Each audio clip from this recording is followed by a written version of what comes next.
This new year, we're celebrating at my mom's. There's no room for you or your kids, my new wife said in the family group chat. Then her sister messaged, but leave your kids with a sitter and come cook dinner, as always. And her dad added, and don't make us feel bad. We still want our gifts. I didn't make a scene.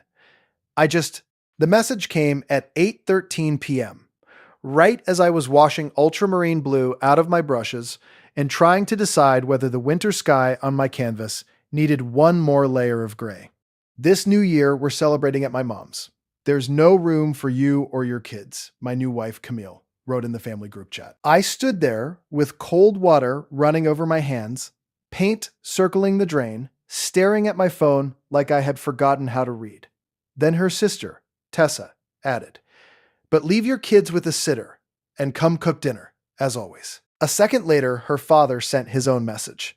And don't make us feel bad. We still want our gifts. That was it. 3 messages, 3 bright little bubbles on a screen. And somehow, those 3 lines said more truth than the entire first year of my marriage. My name is Martin. I'm a painter. I work with color, patience, silence, and details. Other people miss, I paint commissioned landscapes, family portraits, storefront murals, and sometimes the kind of quiet interiors that only sell because someone looks at them and feels less alone. Painting is how I make a living. It is also how I survive. I'm also a father. My daughter Lily is 8. My son Noah is 6. Since their mother died 4 years ago, they have been the center of every choice I've made. Not because I'm noble, not because I'm trying to be admired. Because when your children lose one parent, the other one becomes the wall between them and the world. Camille knew that before she married me. At least I thought she did. My phone buzzed again. A private message this time. Camille, don't start. Mom's stressed, the house is full, and this is just easier. Easier. That word got under my skin faster than the insult itself. Because for almost a year, ever since the wedding, easier had been the excuse for everything. It was easier if my kids ate in the den while Camille's family had dinner in the dining room. It was easier if I cooked every holiday because I was so much better at hosting stress. It was easier if I paid for the groceries, the wine, the desserts, and the custom gift baskets because her parents were tight this month. It was easier if I ignored her sister's comments about Lily being too serious or Noah being a bit much. It was easier if I laughed when her father called me the little artist, like my career was a hobby and not the reason half their celebrations looked expensive. I dried my hands and walked into the living room. Lily was sitting cross-legged on the rug, cutting paper stars for New Year's decorations. Noah was building a fort from couch cushions and 2 empty canvas boxes I'd saved from a shipment. Lily looked up first. Dad, are we still doing sparkling cider on New Year's? For a second, I couldn't answer. It wasn't because I didn't know what to say. It was because I suddenly understood that whatever I said next mattered more than the messages did. Children always know when the weather in a house changes. My pause was enough. Her scissors stilled. What happened?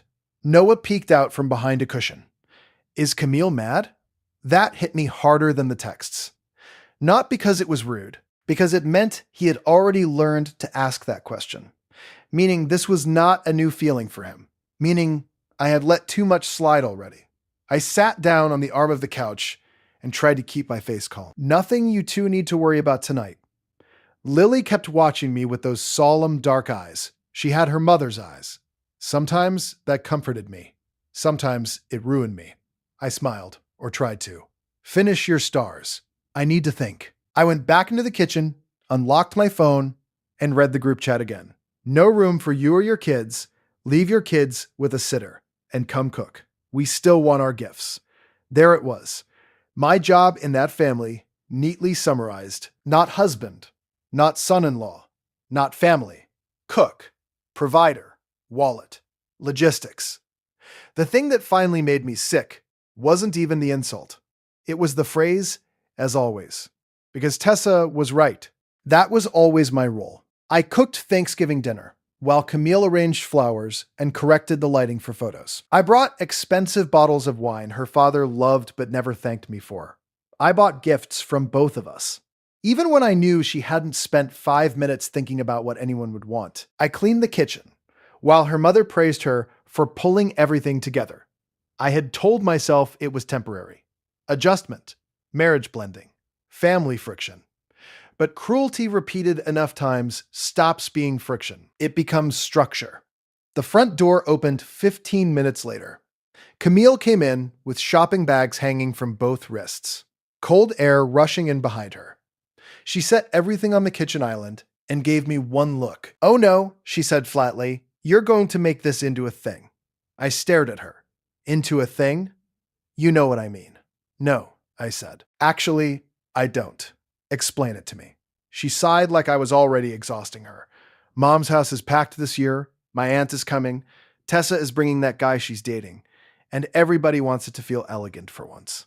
Elegant. Don't start repeating words back to me like that. Then choose better ones. Her jaw tightened. "You know exactly what I'm saying." I nodded toward the phone on the counter. "I know what you wrote." She crossed her arms. "There isn't room for everybody, but there's room for me to cook." That was a joke. "And your father wanting gifts was a joke too?" She glanced away, which was answer enough. Then she said the sentence I think she expected to smooth everything over. "You know how my family is." "Yes," I said quietly. "I finally do." She let out a sharp breath. "Why do you insist on making normal family stress into something dramatic?" I laughed once, not because it was funny, but because that was the moment the whole thing turned clear. Normal family stress? Was that what she called excluding my children? Calling them an inconvenience? Ordering me in like hired staff while disinviting them from the celebration? My voice got very calm.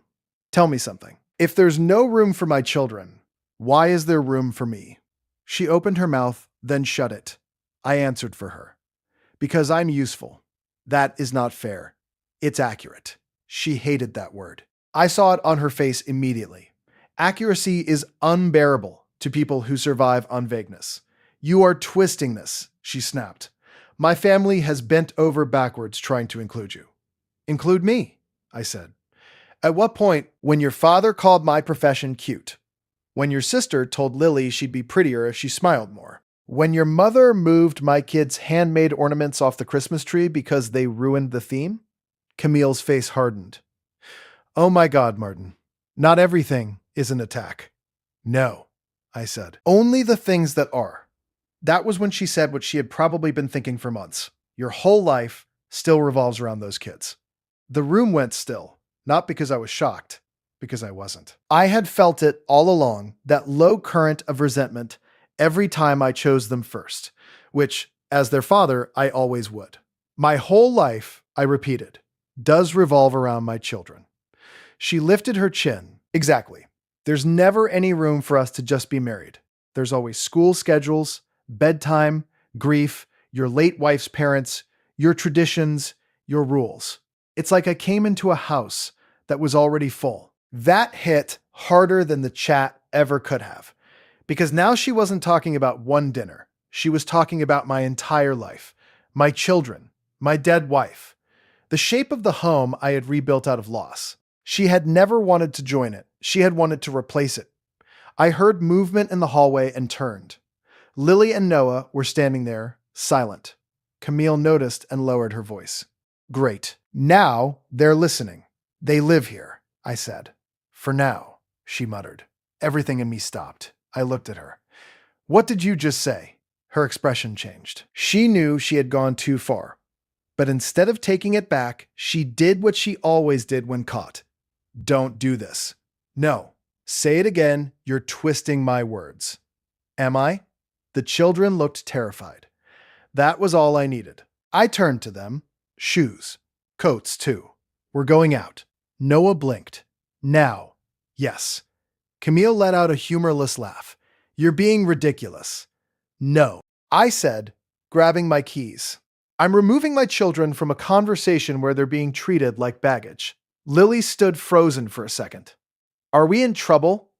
I went to her and crouched down so we were eye level. "No," I said. "You are not in trouble. Not even a little." Then I helped Noah into his coat, took Lily's hand, and walked out. Camille didn't follow us to the car. She just stood in the doorway, arms crossed, waiting for me to come back and apologize for being difficult. That was the old pattern. This time, I broke it. I drove the kids to a diner 10 minutes away. One of those places with red vinyl booths, fluorescent lights, and a waitress who always called everyone honey. Noah ordered pancakes because to him, pancakes were an all-day food group. Lily ordered hot chocolate with extra whipped cream and then looked ashamed for asking. That hurt too, because children who feel secure do not apologize for wanting whipped cream. While we waited, Lily traced circles on the table with one finger. Then she asked the question I had been dreading. Did she say something about us? I thought about lying. I really did. But lies don't protect children. They confuse them. They teach them not to trust what they already feel. So I told the truth as gently as I could. She said something unkind, and I'm handling it.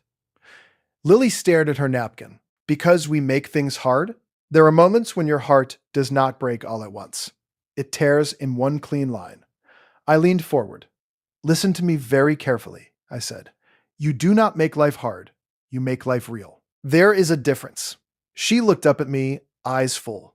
People who only want easy are usually the ones who don't know how to love the best parts. Noah swallowed a bite of pancake. Are we the best parts? I smiled then. A real one this time. Yes, you are. He nodded, like that settled it. For him, maybe it did. For me, it was the final indictment. Because if my son had gotten old enough to wonder whether he was a burden in his own house, then I had already failed to act when I should have. We stayed at the diner for an hour. Talked about fireworks. About Lily's paper stars. About Noah's fort. About whether we should make our own tiny New Year's party if plans changed. By the time we drove home, I wasn't angry anymore. I was clear. That's worse for people like Camille. Anger can be manipulated. Clarity cannot. I put the children to bed first. When I tucked Noah in, he grabbed my wrist. You're not sending us away, right? I sat down on the edge of his bed so fast the frame creaked. Nothing in this world, I said, could make me send you away. He studied my face to see if I meant it. Then he nodded and curled under the blanket.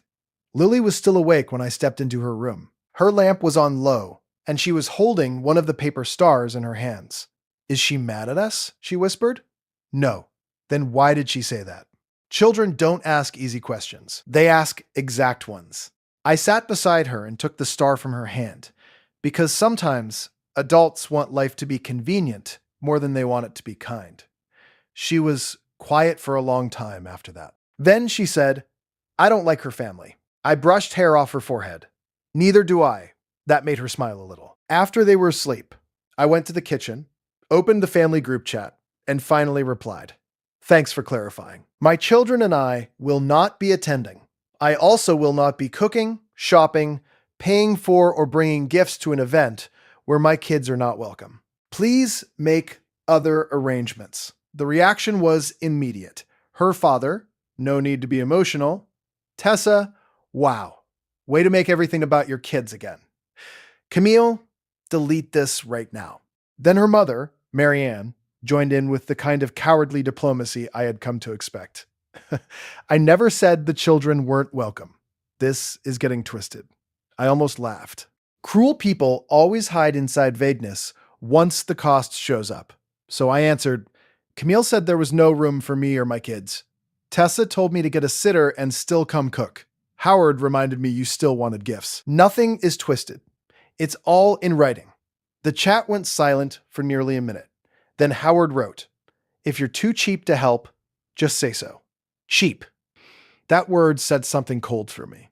Because in the last 11 months, I had paid for Thanksgiving groceries, Christmas presents, Howard's preferred scotch, Marianne's catered birthday brunch, Tessa's tire replacement when she didn't have the cash yet, and half the expenses for a family reunion I had barely even wanted to attend. But now that I said no once, I was cheap. Camille stormed into the kitchen, phone in her hand. What is wrong with you? I locked mine and set it on the counter. Nothing. That's the problem. I'm finally not confused. You humiliated my family. No, I said. Your family humiliated itself. Over one dinner? No. Over every dinner, every holiday, every little cruelty I ignored, because I kept telling myself this marriage needed time. Her face twisted. You always make yourself the victim. You exclude my children, I said flatly. You tolerate them when it benefits you and resent them when it doesn't. Your family treats me like hired help, and you stand there and let it happen. Sometimes you help. That's insane. It's accurate. Again, that word. Again, that flash in her eyes. Accuracy is a mirror. Some people can't bear it. She folded her arms tighter. You know what your problem is? You never left your old life behind. My old life, yes. Your first marriage, your grief, your in-laws, your routines, your kids. Everything in this house existed before me, and I've always had to fight for space. I stared at her. Then I said, very quietly, my children are not leftovers from an old life. She looked away. They are my life. Something shifted then. She knew I was no longer trying to preserve the marriage at my own expense. She changed tactics. Tears flooded her eyes. After everything I've done for you, I raised a hand. No, we are not rewriting history tonight. Her expression went sharp. So what now? Now I call my lawyer in the morning. She actually laughed, stunned. You can't be serious. I am. You're ending our marriage over this? I thought about that question. No, I said. I'm ending it over what this revealed. That was when she spat out the ugliest thing she had left. You're choosing children who aren't even mine over your wife. That finished it. Not ours, not family, not love. Obstacles. Yes, I said. I am. She stared at me like she had expected me to flinch. I didn't. Then she turned and slammed the guest room door hard enough to rattle the pictures in the hallway. I didn't go after her. Instead, I went into my studio. My studio had always been the truest room in the house. Paintings stacked against the walls, half-finished commissions, rags spotted with oil color, the smell of linseed and turpentine. A place where false things had nowhere to hide. I pulled out a portfolio case and started gathering documents. House papers, bank records, insurance forms, the children's birth certificates, screenshots of the group chat, screenshots of her private messages, receipts from holidays I had funded, transfers I had made for her family's emergencies. Painting taught me that details matter. One bad line can throw off an entire composition. One false color can muddy everything around it. Marriage is apparently the same. At 6 the next morning, Marianne called. Her voice was soft, almost maternal. It would have worked on someone who hadn't spent a year paying attention. Martin, I think this whole thing got blown out of proportion. It didn't. You know Camille has been under a lot of pressure adjusting to being a wife and stepmother. Stepmothers don't call children for now. She went silent. Then came the pivot. No one hates the children. I didn't say hate. Then what exactly are you accusing us of? I looked out the kitchen window into the pale gray morning and answered with the simplest truth I had, of wanting the benefits of me without the reality of my life. That landed. I could hear it in the silence. Then her husband's voice barked in the background, not realizing I could hear him. Ask him if he's still bringing the wine. I laughed out loud, not because it was funny, because it was so perfectly shameless I had to. Marianne, I said, you should hang up now. Martin, listen. No, you listen. My children were excluded from your family's celebration, and while discussing that, your husband is worried about wine. I do not need any more clarity. I hung up. By 8 o'clock, I had spoken to Daniel, a lawyer I'd known since high school, and one of the few people I trusted to say unpleasant truths quickly. His advice was simple. Save everything. Screenshot every message. Do not get drawn into emotional fog. Keep it factual, and don't leave the house voluntarily. Emotional fog, that was exactly what Camille and her family survived on. Confusion, revision, tone over facts, injury over responsibility. But facts were on my side now. At noon, Camille came into the studio with swollen eyes and crossed arms. I'm willing to move past this, she said. I set my brush down. How generous. She ignored that, but things have to change. We need better boundaries around the kids and family events. The kids, still not people, still a management issue. Still a scheduling problem. Not once had she said I was wrong. Not once had she said I hurt them. I looked at her for a long moment. My children are not the problem to be managed, I said. She sighed. You always do this. You make everything bigger than it is. And you always do this, I replied. You reduce everything until it sounds harmless. Her face closed. That afternoon, I drove Lily and Noah to my late wife's parents' house.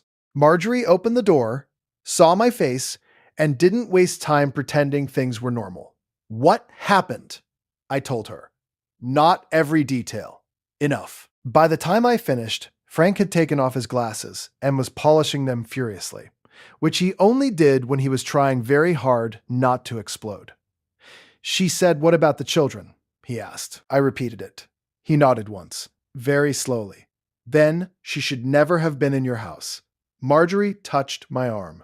Leave them here tonight if you need to. They're safe. Safe. That word nearly undid me. Because safe should have been their ordinary condition, not a refuge. I kissed both kids goodbye. Lily held on to me a little longer than usual. Are we coming home tomorrow? Yes, I said. But things may be different. She searched my face. Different bad? I thought about it, then answered honestly. Different, honest. That seemed to settle her. Camille went to her mother's New Year's dinner alone the next evening. Without me. Without my cooking. Without my money. Without the expensive bottles her father expected. Without the custom gifts they had already mentally assigned themselves. I stayed home. Later, I brought Lily and Noah back and made our own New Year's dinner. Nothing sad, nothing half-hearted. Pasta for the kids, steak for me, garlic bread, tiny chocolate cakes, sparkling cider in stemmed glasses, because Lily insisted it looked festive. We hung her paper stars in the living room and built Noah's fort bigger and stronger than before. At 11:50, we turned off the lamps and watched fireworks through the front window, the glass glowing with reflected colors. Lily leaned against me on the couch. This is better, she whispered. I kissed the top of her head. Yes, it is. At midnight, we raised our glasses. Noah shouted, Happy New Year. Then Lily asked, What's your resolution, Dad? I looked at both of them. Protect our peace, I said. And I did. The divorce was ugly, then exhausting, then final. Camille tried everything in the usual order. Tears, anger, blame, revision. Claims that I was still ruled by grief. Claims that she had only needed more time. Claims that I had ruined a marriage over one misunderstanding. But the truth was too simple to bury. She had asked a father to make less room for his children so there would be more room for her comfort. That is not a marriage problem. That is a character problem. Months later, the house felt lighter. Lily stopped asking whether guests liked her. Noah stopped hesitating before entering rooms. I painted better than I had in years. One afternoon, Lily came into my studio while I was finishing a winter interior. Warm lamplight, a table set for 3, paper stars in the window, boots by the door. She tilted her head and smiled. That looks like home. I looked at the painting, then at her. It is. Because I learned something the hard way. People think strength is endurance, keeping the peace, absorbing insult, taking one more hit for the sake of appearances. It isn't. Strength is refusing to let your children grow up believing they need to shrink to be loved. My name is Martin. I am a painter. I know when one false color muddies the whole canvas. I know when a composition fails because a single shape distorts everything around it. And now I know this too. Anyone who says there is no room for my children has already removed themselves from my life. I didn't make a scene. I just stopped making space for the wrong people.